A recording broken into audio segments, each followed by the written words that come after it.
Blessed are you, Father, Lord of heaven and earth. You have revealed to little ones the mysteries of the kingdom. Who is this King of glory? It is the Lord. Blessed Tuesday, everyone. We praise and thank you, dear God, for another day of life.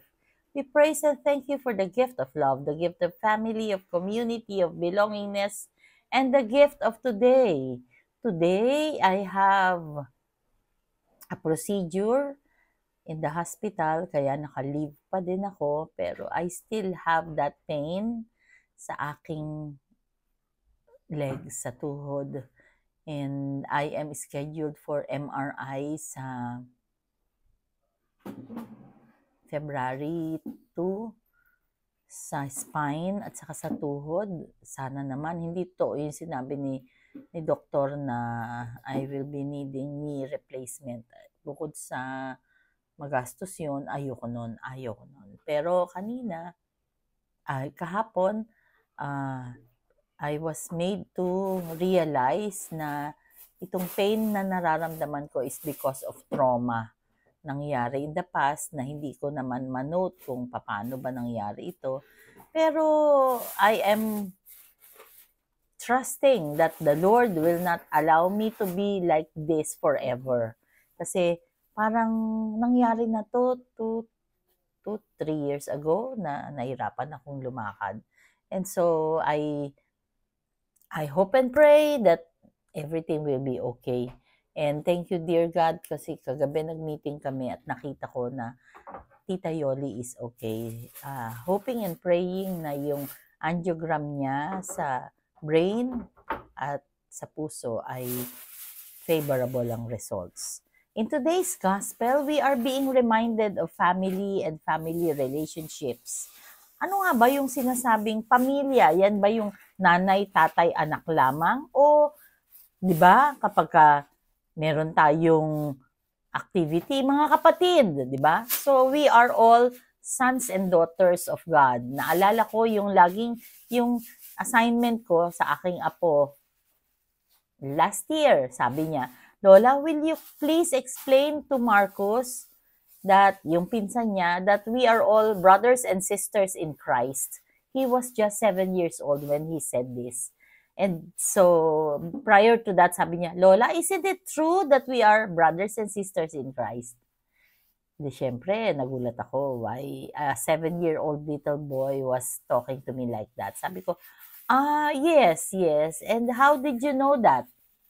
We studied that in religion. So, buti pa yung bata, napipick up niya yon. Kayo ba at 7? Naalala nyo, sinabi sa religion class nyo yon? Ako, hindi ko maalala eh. Pero nung sinabi niya yon, hindi ko na makalimutan na, yes, we are all adopted sons and daughters of God. Kaya we are all brothers and sisters. Kaya wala tayong karapatang gumawa ng hindi maganda sa kapwa natin because we should treat each other as brothers and sisters because we are all adopted sons and daughters of God. And being family is not just biological. So, kahit na walang anak, pamilya pa rin ang tawag sa mag-asawa. Tandaan natin, hindi lang lumabas sa atin, tayo bilang nanay, hindi lang yung pinanganak natin, yun lang pwedeng maging pamilya natin. Kung hindi, lahat ng tao na we love, yung kahit nga yung mga kasambahay natin, kapamilya natin yan. Yun nga, mga aso, mga pusa, di ba? We regard them as family. Kaya nga, sinabi ni Jesus, sabi niya, who are my brothers and my sisters? Di ba? Sabi niya, pero sinabi niya dito that whoever does the will of God is my brother and my sister and my mother. Ikaw ba, kapatid? Can Jesus say na ikaw ay kapatid niya? Let us pray. Lord God, we are sorry for our sins, either of commission or omission. We pray for healing. Healing, Lord God, ang dami pong masakit sa akin. Ikaw na po ang bahala. Pagalingin mo po ako.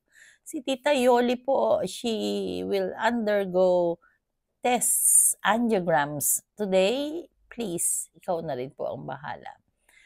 We pray for those who are sick, those who are requesting for prayers, and those who are praying with us right here, right now. Be with us always and in all ways, dear God. Ikaw lang po at wala nang iba kaming kailangan sa aming buhay. Stay with us. Without you, we are nothing, dear God. Allow us to be good brothers and sisters to each other. All this we pray in Jesus' mighty name through the intercession of our Blessed Mama Mary. Amen. Blessed Tuesday once again. I'll be having my stress test in a while. Please, Lord, please take care of me. Please take care of everything. Amen. Blessed Tuesday once again. God bless us all.